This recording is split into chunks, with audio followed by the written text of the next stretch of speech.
Shalom kekasih-kekasih Tuhan.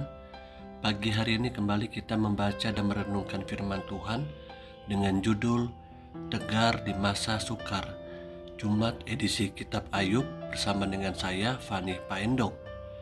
Ayub pasal 31 ayat 23 sampai dengan 40. Karena celaka yang daripada Allah menakutkan aku, dan aku tidak berdaya terhadap keluhurannya. Jikalau aku menaruh kepercayaan kepada emas dan berkata kepada kencana, engkaulah kepercayaanku.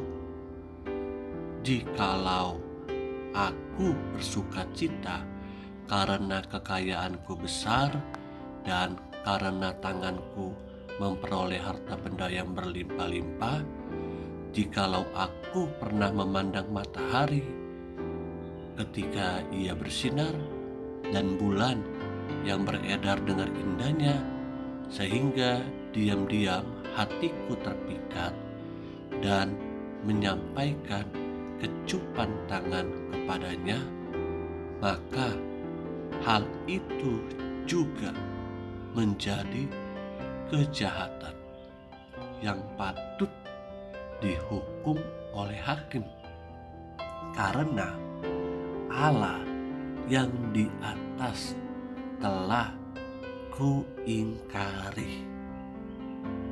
Apakah aku bersukacita karena kecelakaan pembenciku dan bersorak-sorai bila ia ditimpa malapetaka?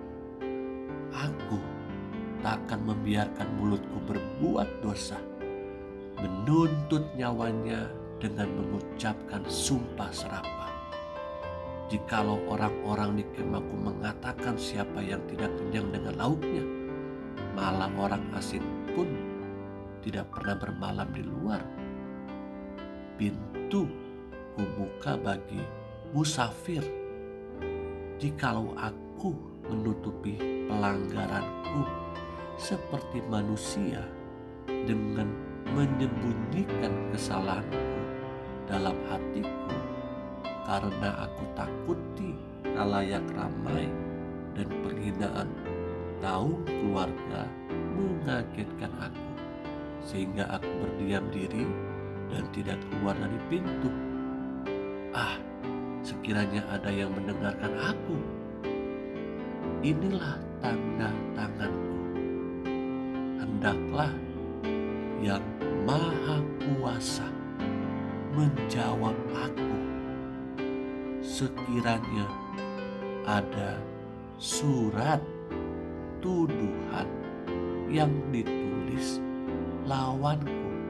Sekali lagi Ayub katakan, sekiranya ada surat tuduhan yang ditulis lawanku, sungguh surat itu akan kupikul dan akan kupakai bagaikan mahkota. Setiap langkahku akan kuberitahukan kepadanya. Selaku pemuka aku akan menghadap dia.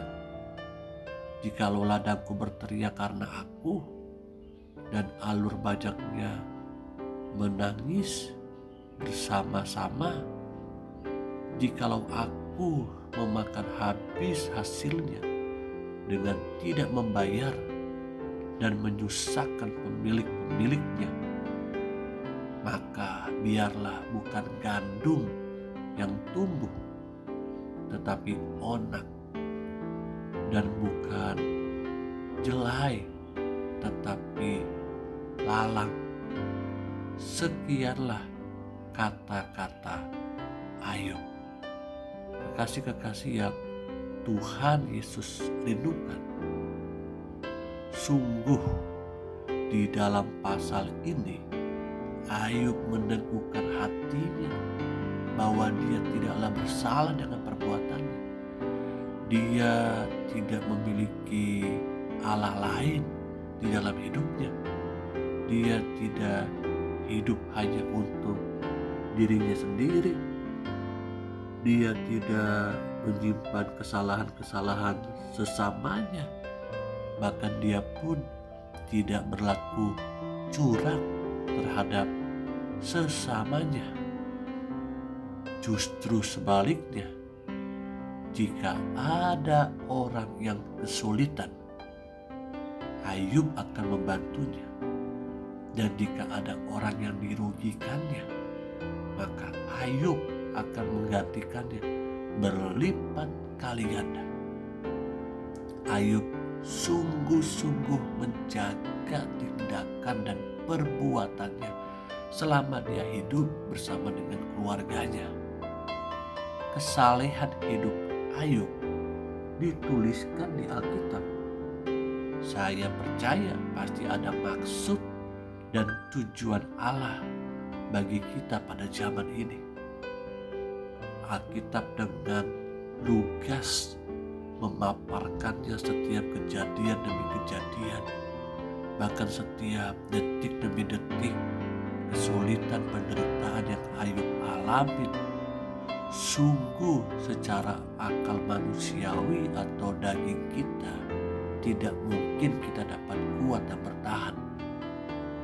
Hal yang patut kita tiru dan teladankan dari Ayub, yakni di tengah keterpurukan hidupnya, Ayub masih percaya kepada Allah di hadapan teman-temannya yang mencoba terus untuk menyudutkan dirinya, bahwa Ayub sudah bersalah di hadapan Allahnya.